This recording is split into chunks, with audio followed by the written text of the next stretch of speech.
Tomas is in Quincy to visit a family farm who is growing and using lavender in more ways than one.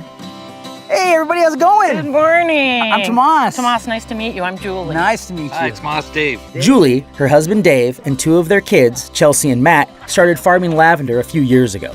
They also grow apples, cherries, and pears, but their lavender has turned into more than just a labor of love. What I'm hearing about your company that's so unique is you're all playing a big role in it, right? Oh, it's a family operation. Now, is that a good thing or a bad thing? Depends on the day. Trinity Gardens has 2.5 acres of different lavender varieties, and Matt serves as the propagator, growing additional stock from cuttings of those crops. We want to find where you can see, we call it woody growth, where it starts to get... This stuff? Yep, that gray color.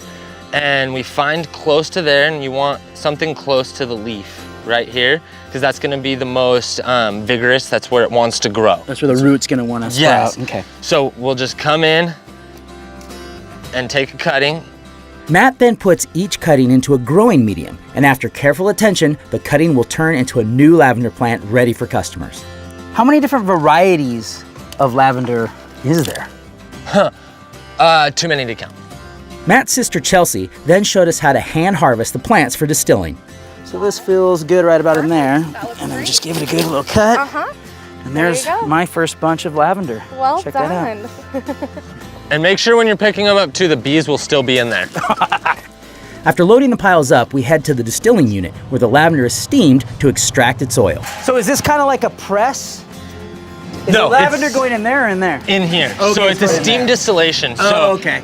you can see the level where the pot sits. Right. So eventually this water will start boiling. The steam will come up through the lavender and it will collect the oil out of the lavender and it'll come through this into our condenser here and it'll cool it down to turn it back into a liquid.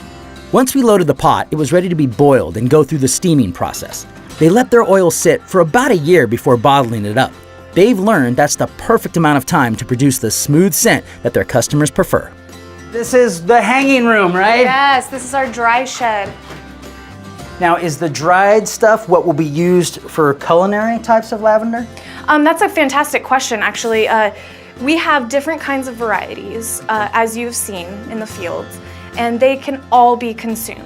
Oh, okay. Yep, every variety can be. However, each lavender carries a different flavor or scent profile. So there are certain varieties that are deeper colored purples. They're usually an angustifolia and they have the best flavor profiles. And ooh, a little travel pack right here for me. That's our pillow spray and our lip balm, two of our Nice. favorite things. That's for you. Thank you so much, You're Chelsea. so welcome. Appreciate it. Yeah.